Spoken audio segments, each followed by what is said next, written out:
Hi friends, welcome back to my channel my life style by Ramya Paruchuri. ఎలా ఉన్నారు అందరూ? నేనైతే చాలా బాగున్నాను. మీరు కూడా చాలా బాగున్నారని అనుకుంటున్నాను.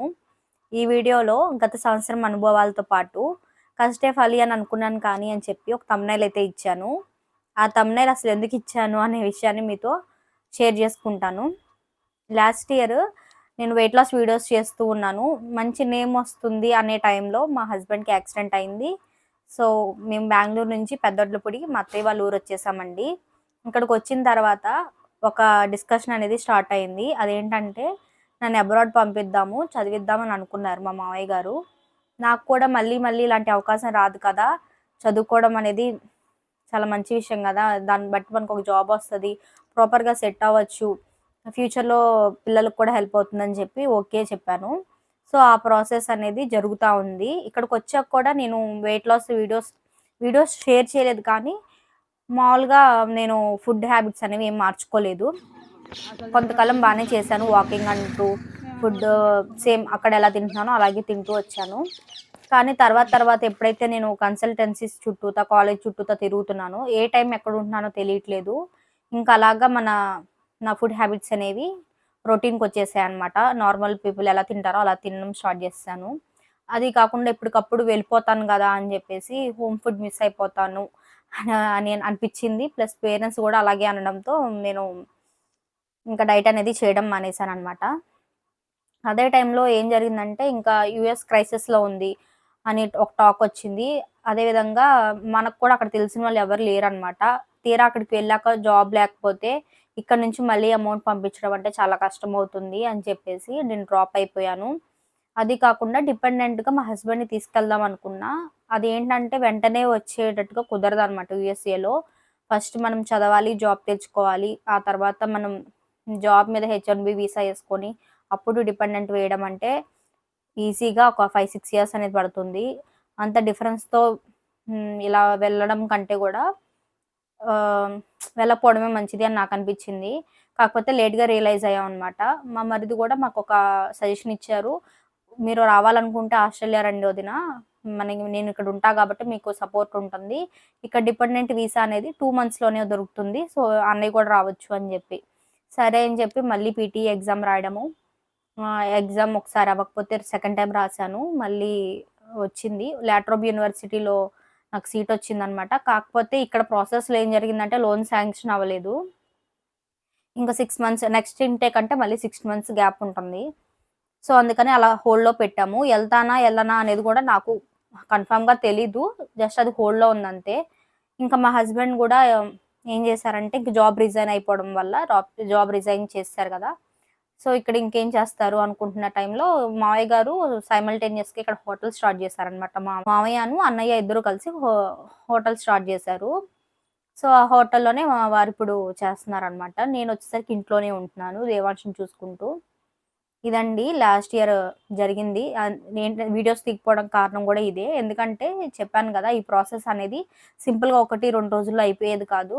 మనం దానికోసం ఎంతో తిరగాల్సి ఉంటుంది. ఎగ్జామ్‌కి ప్రిపేర్ అవ్వడం దగ్గర నుంచి కాలేజ్‌కెళ్ళి సర్టిఫికేట్స్ తెచ్చుకోవడం అంటే మాటలు గాదు. వాళ్ళసలు రియాక్ట్ అవ్వరు. తెలిసిందే గదా, వన్స్ కాలేజ్ అయిపోయాక మనం వెళ్లి ఏదైనా సర్టిఫికేట్స్ తెచ్చుకోవాలంటే చాలా హెక్టిక్ ప్రాసెసే అవుతుంది. అది. అది కాకుండా మళ్ళీ కన్సల్టెన్సీస్ చుట్టూతా తిరగడము. చాలా పడ్డానన్నమాట. ఇటు మనీ, ఇటు టైం 2 వేస్ట్ అయ్యాయి నాకు. నీ ఇలా జరుగుతుంది, అసలు ఏదనుకున్నా జరగట్లేదని జెప్పి నేను నమ్మే సుబ్రహ్మణ్య స్వామి గుడికి వెళ్ళాను. వెళ్ళి నేను ఒకటే అనుకున్నా, స్వామి నాకిదే కావాలి అని నేను అడగట్లేదు. నాకేది మంచిదైతే అది చేయండి అని జెప్పి అనుకున్నాను. సో ఫైనల్‌గా నేనైతే ఇక్కడే ఉన్నాను. ఫ్యూచర్‌లో వెళ్తానా లేదా అనేది కూడా తెలీదు. But okay. యూట్యూబ్ ఎందుకు మళ్ళీ స్టార్ట్ చేశానంటే, ఇంకా ఖాళీగానే ఉన్నాను ఫస్ట్ థింగ్ వచ్చేసరికి. రెండోది నా ప్యాషన్ అనేది యూట్యూబ్ అనేది ఎప్పటికీ ఉంటుంది అని నాకు లేట్‌గా రియలైజ్ అయ్యానండి ఈ విషయం నేను. ఒక ఇంటర్వ్యూలో రామ్ పోతినేని గారు చెప్తారు, "మీరు యాక్టర్ అవ్వకపోతే ఏం చేస్తారని అడిగితే, నేను మళ్ళీ యాక్టర్ అవ్వడం కోసం ప్రయత్నిస్తున్నాను" అని చెప్తారు. అంటే మనం పోయిన చోట వెతుక్కోవాలన్నమాట. ఎక్కడైతే నాకు యూట్యూబ్ అనేది చాలా హ్యాపీనెస్ ఇచ్చింది తెలియకుండా. వెయిట్ లాస్ అనేది నా కోసం నేను చేసుకుంటుందయినా గూడా, అది పోస్ట్ చేయడం నా వల్ల ఒకళ్ళిద్దరు అయినా ఇన్‌స్పైర్ అవ్వడం అనేది నాకు చాలా నచ్చింది. సో, మళ్ళీ నా వెయిట్ లాస్‌ని అట్లాగే ఇటు యూట్యూబ్ జర్నీని రెండింటిని కంటిన్యూ చేయాలని చెప్పేసి అనుకుంటున్నాను. అయితే ఇప్పుడు చూసారు కదా, నేను ఓవర్ వెయిట్ ఉన్నాను. ఈ వెయిట్‌తో ఎక్సర్సైజెస్ ట్రై చేశా గానీ నా వల్ల కాలేదు. బాడీ ముందు ఒప్పుకోవట్లేదు చేయమని చెప్పట్లా. హార్ట్ ఫీలింగ్‌గా నేను చేయలేకపోతున్నాను. సో, నిదానంగా వెయిట్ లాస్ వీడియోస్ కూడా స్టార్ట్ చేస్తాను. చేసినప్పుడు నా డైట్ ప్లాన్ ఏంటి, నేనేం చేస్తున్నాననేది మీతో షేర్ చేసుకుంటాను. ఇంతకు ముందయితే వీడియోస్ కోసం నేను ఈరోజు ఏదైతే చేశానో దాన్ని నైట్ ఎడిట్ చేసి మార్నింగ్ మీకు పోస్ట్ చేసేదాన్ని. అది నాకు చాలా హెక్టిక్‌గా అనిపిచ్చింది. కష్టంగా అనిపిచ్చింది. ఎందుకంటే ప్రతిరోజు ఒక వీడియో చేసి పెట్టడం అనేది చాలా చిన్న విషయం అయితే కాదు. ఒకవైపు దేవాంష్‌కి ఎప్పుడైనా హెల్త్ బాగోకపోతే మోషన్స్ అనో, వామిటింగ్స్ అనో అయినా గూడా తన కేర్ చేసుకుంటూ ఇట్లా ఇంట్లో కుకింగ్ చేస్తూ మళ్ళీ ఇటు వీడియోస్ అనేది మేనేజ్ చేసుకోవడం అనేది కొంచెం కష్టం అనిపిచ్చింది. అందుకే ఈసారి నేనేమనుకుంటున్నానంటే ఫ్రైడే, ట్యూస్‌డే 7 పీఎంకి నా వీడియోస్ అనేది రిలీజ్ చేద్దాం అనుకుంటున్నాను.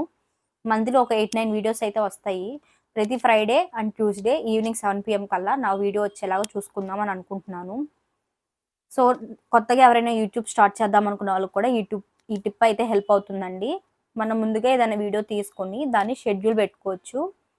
సో, ఆ టైంకి అది రిలీజ్ అయిపోతుంది. మనం బ్యాక్‌గ్రౌండ్‌లో వేరే ఏదైనా వీడియోస్ అనేవి చేసుకుంటూ ఉండొచ్చు. ఇది నాకు తెలిసింది ఇప్పుడు. ఇంతకు ముందే తెలిసుంటే నాకు అంత బర్డెన్ అనిపిచ్చేది కాదు. సో, మీకు కూడా మీలో ఎవరికైనా చేసే ఇంట్రెస్ట్ ఉంటే ఈ టిప్ అనేది హెల్ప్ అవుతుందని చెప్పి షేర్ చేస్తున్నాను. అదండి ఉన్న విషయం అయితే చెప్పేసాను. ఇయర్ మొత్తం ఇలాగే గడిసిపోయింది. ఎందుకంటే మనం 2 సార్లు అనుకున్నాను. ఒకసారి యూఎస్ అనుకున్నా, ఒకసారేమో ఆస్ట్రేలియా అనుకున్నా. అదొక ప్రాసెస్, ఇదొక ప్రాసెస్. అయి వేరే ఎగ్జామ్స్, ఇవి వేరే ఎగ్జామ్స్. అలాగా మొత్తం నాకు బిజీగా అయిపోయింది. అది ఫ్రెండ్స్. ఇంకా యూట్యూబ్ జర్నీ అనేది అందరికి తెలిసినట్టే అంత సింపుల్‌గా అనిపించదనమాట. వీడియో ఎడిటింగ్ గాని, ఇటు ఫ్యామిలీని అడ్జస్ట్ చేసుకుంటూ మనం మన ఇంట్రెస్ట్‌తో అనేది మనం ముందుకు వెళ్తూ ఉంటాము. మరో విషయం ఏంటంటే నా సబ్స్క్రైబర్స్ వచ్చేసరికి 440 ఉన్నారు. 440 చేంజ్ ఉన్నారు. ఇంకో 50 సబ్స్క్రైబర్స్ కనుక నాకొస్తే మానిటైజేషన్ వస్తుంది. సో, నాకదొక చిన్న అచీవ్‌మెంట్‌లా ఉంటుంది. ఇంకా మంచి మంచి వీడియోస్ చేయగలను అని చెప్పేసి నాకదొక ఎంకరేజ్‌మెంట్‌లా ఉంటుంది. సో, తప్పకుండా నా ఛానెల్ అయితే సబ్స్క్రైబ్ చేసుకోండి ఫ్రెండ్స్. అలాగే మీకు కనుక నా వీడియో నచ్చినట్లయితే లైక్ చేయండి, కామెంట్ చేయండి, అలాగే షేర్ చేయండి. బెల్ ఐకాన్ కనుక మీరు క్లిక్ చేసినట్లయితే నోటిఫికేషన్స్ రూపంలో నేను ఏ వీడియోను అప్లోడ్ చేయంగానే మీ వరకు వస్తుంది. సో, మీరు చూడొచ్చనమాట. Okay friends. Thanks for watching. Bye.